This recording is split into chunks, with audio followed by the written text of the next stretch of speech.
Hey foodies, welcome to liveloveloverecipes.com. இன்னைக்கு நம்ம சேனல்ல நம்ம பார்க்க போற ரொம்பவே ஸ்பெஷலான ரொம்ப சூப்பரா எல்லாருக்குமே பிடிச்சமான ரெசிபி என்னன்னு பாத்தீங்கன்னா எக் பஃப். இது எப்படி நம்ம வீட்லயே நல்ல கிறிஸ்பியா ஃப்ளேக்கியா சூப்பரா செய்யலாம் அப்படின்றத தான் இன்னைக்கு பார்க்க போறோம். வாங்க இது எப்படி செய்யலாம்ன்றதை பார்க்கலாம். First இதுக்கு நம்ம ஸ்டஃபிங் ரெடி பண்ணிக்கணும். அதுக்கு ஒரு சாஸ் பேன்ல 3 டேபிள்ஸ்பூன்ஸ் அளவுக்கு ஆயிலை ஹீட் பண்ணிக்கோங்க. ஆயில் நல்லா சூடானதுக்கு அப்புறமா ஒரு கொத்து கருவேப்பிலையும் நல்லா ஒரு பெரிய சைஸ் வெங்காயத்தை ஜூலியன் கட் பண்ணி வச்சிருக்கேன். அதையும் ஆட் பண்ணி நல்லா சாட்டே பண்ணிக்கலாம். இது நல்ல பிங்க் கலர்ல டர்ன் ஆகும்போது 1 டீஸ்பூன் அளவுக்கு இஞ்சி பூண்டு விழுது ஆட் பண்ணி அதையும் நல்லா ரா ஸ்மெல் போற வரைக்கும் சாட்டே பண்ணிக்கலாம். இஞ்சி பூண்டு விழுதுல இருந்து வர ரா ஸ்மெல் எல்லாம் கம்ப்ளீட்டா போனதுக்கு அப்புறமா ஒரு half டொமேட்டோஸ் பெரிய சைஸ் டொமேட்டோவை ஒரு half டொமேட்டோவை ஸ்லைஸ் பண்ணி வச்சிருக்கேன். அதையும் ஆட் பண்ணி நல்லா கலந்து விட்டுறலாம். இப்போ டொமேட்டோ நல்லா மஷியா குக் ஆகுற வரைக்கும் வெயிட் பண்ணி வேக வச்சுக்கோங்க. இதுக்கு தேவையான அளவுக்கு சால்ட்டை நம்ம ஆட் பண்ணிடலாம் so that குக்கிங் வந்து சீக்கிரமா நடக்கும். இப்போ ஒரு few minutesலயே பாத்தீங்க அப்படினா தக்காளி நல்லா வெந்து குழஞ்சி வந்துரும். நம்ம மூடி வச்சு குக் பண்றோம். இப்போ ஒரு 1/4 டீஸ்பூன் அளவு மஞ்சள் தூள், 1 டேபிள்ஸ்பூன் அளவுக்கு காஷ்மீரி ரெட் சில்லி பவுடரும், 1/2 டேபிள்ஸ்பூன் அளவுக்கு கரம் மசாலா பவுடரும் ஆட் பண்ணி எல்லாத்தையும் நல்லா கலந்து விட்டுறலாம். இந்த பவுடர்ல இருந்து வர ரா ஸ்மெல் எல்லாமே போணும். அது வரைக்கும் இத ஒரு லோ மீடியம் ஃப்ளேம்ல வச்சு குக் பண்ணுங்க. அதுக்கு அப்புறமா கூடவே ஒரு 1 டேபிள்ஸ்பூன் அளவுக்கு tomato sauce or tomato ketchup add பண்ணி நல்லா கலந்து விட்டுருங்க. கூடவே கொஞ்சமா கொத்தமல்லி இலையும் ஆட் பண்ணிட்டு இது எல்லாத்தையும் ஒரு தடவை நல்லா கலந்து விட்டுட்டு ஒரு 5 minutes இத குக் பண்ணிட்டு ஆஃப் பண்ணிட்டீங்க அப்படினா நம்மளோட ஸ்டஃபிங் ரெடி ஆயிடும்.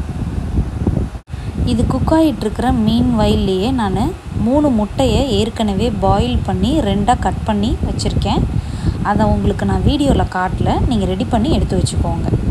இப்போ இந்த மாதிரி வந்து கடையில பேஸ்ட்ரி லாக் விக்குது. இந்த பேஸ்ட்ரி லாகை என்ன பண்ணணும் அப்படினா இந்த மாதிரி கொஞ்சமா மேலே மைதா மாவை டஸ்ட் பண்ணிக்கோங்க. மேலேயும் கீழேயும் நல்லா டஸ்ட் பண்ணிட்டு அதுக்கு அப்புறமா நம்ம எப்படி சப்பாத்தி மாவு உருட்டுறோமோ அதே மாதிரியே நல்லா தேய்க்கணும். என்ன நம்ம சப்பாத்தியை வந்து ரவுண்டா தேய்ப்போம். இத வந்து நம்ம ரெக்டாங்கிள் ஷேப்லயே நல்லா வந்து தேய்ச்சிட்டே இருக்கணும்.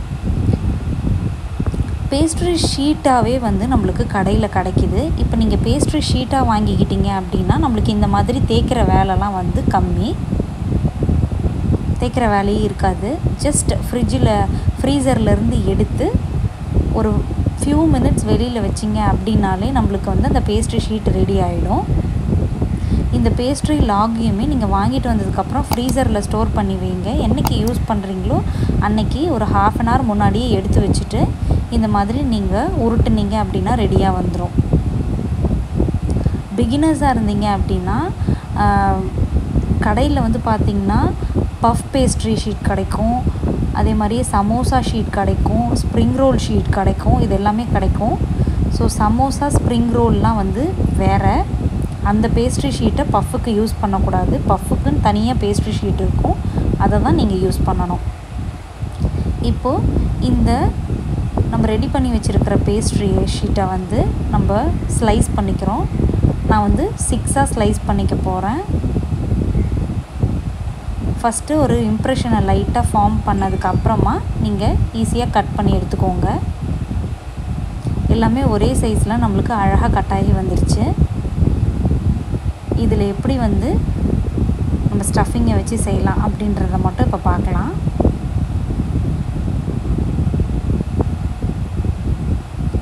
இந்த மாதிரி ஒரு பேக்கிங் ட்ரேல இப்போ ஒரு பேக்கிங் ட்ரேல பார்ச்மென்ட் பேப்பரை போட்டுருங்க. அதில் நம்ம ஏற்கனவே ரோல் அவுட் பண்ணி வச்சிருக்கிறோம் இல்லையா பஃப் பேஸ்ட்ரி ஷீட், அதை எடுத்து ரெடி பண்ணி வச்சுக்க போகிறோம். அதில் ஒரு 1.5 டேபிள்ஸ்பூன் அளவுக்கு நம்ம ஏற்கனவே ப்ரிப்பேர் பண்ணி வச்சுருந்த ஸ்டஃபிங்கை ஆட் பண்ணிக்க போகிறோம். கூடவே கட் பண்ணி வச்சுருந்தோன்னு சொன்னோம் இல்லையா முட்டை, அதில் வந்து ஒரு 1/2 எக்கை வந்து இதில் ஆட் பண்ணிக்க போகிறோம். எக்கை வந்து இந்த மாதிரி திருப்பி வச்சுருங்க. இப்போது சைட்ஸில் எல்லாமே கொஞ்சமாக வந்து தண்ணியை உங்கள் கையிலே விரல்லையே அப்ளை பண்ணீங்க அப்படினாலே போதும். அதுக்கப்புறம் அதை நல்லா ஸ்டிக் பண்ணி விட்டுடுங்க. 1 2 3 4 அவ்வளோதான். இந்த ஷேப்லேயும் நம்மளால் பண்ணிக்க முடியும். அதுக்கப்புறம் இன்னொரு ஷேப் எப்படி செய்கிறதுன்றதையும் நான் இப்போ உங்களுக்கு செஞ்சு காட்டுறேன். இன்னொரு பஃப் பேஸ்ட்ரி ஷீட்டில் 1.5 டேபிள் ஸ்பூன்ஸ் அளவுக்கு அந்த ஆனியன் மசாலா வச்சுட்டு எக்கை வச்சுட்டு சைட்ஸில் மட்டும் கொஞ்சமாக தண்ணி அப்ளை பண்ணிடுறோம் கையாலேயே. அதுக்கப்புறமா சைட்ஸில் ஃபஸ்ட்டு க்ளோஸ் பண்ணிவிட்டு அதுக்கப்புறமா இந்த மாதிரி நம்ம க்ளோஸ் பண்ணிடலாம். க்ளோஸ் பண்ணுறப்போ நல்லா அழுத்தி க்ளோஸ் பண்ணிவிடுங்க. ஏன்னா பேக் ஆகிறப்போ டக்குன்னு பிரிஞ்சிடுச்சு அப்படின்னா அதே மாதிரியே பேக் ஆகிடும். இப்போது மேலே ஃபுல்லாகவே எக் வாஷ் பண்ணிக்கலாம்.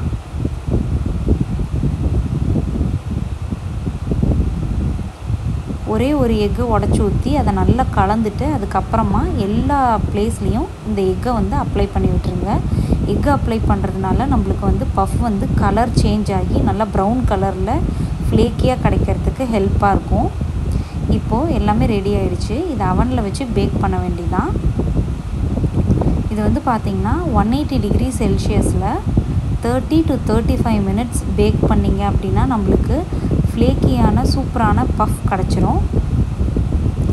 அவன் டு அவன் டைமிங் மாறும். அதனால் நீங்கள் பார்த்து கரெக்டான ஸ்டேஜ் வரும்போது நீங்கள் வெளியில் எடுத்துருங்க. சில பேருக்கு 30 மினிட்ஸில் கூட இந்த மாதிரி ரெடியாகி வந்துடும்.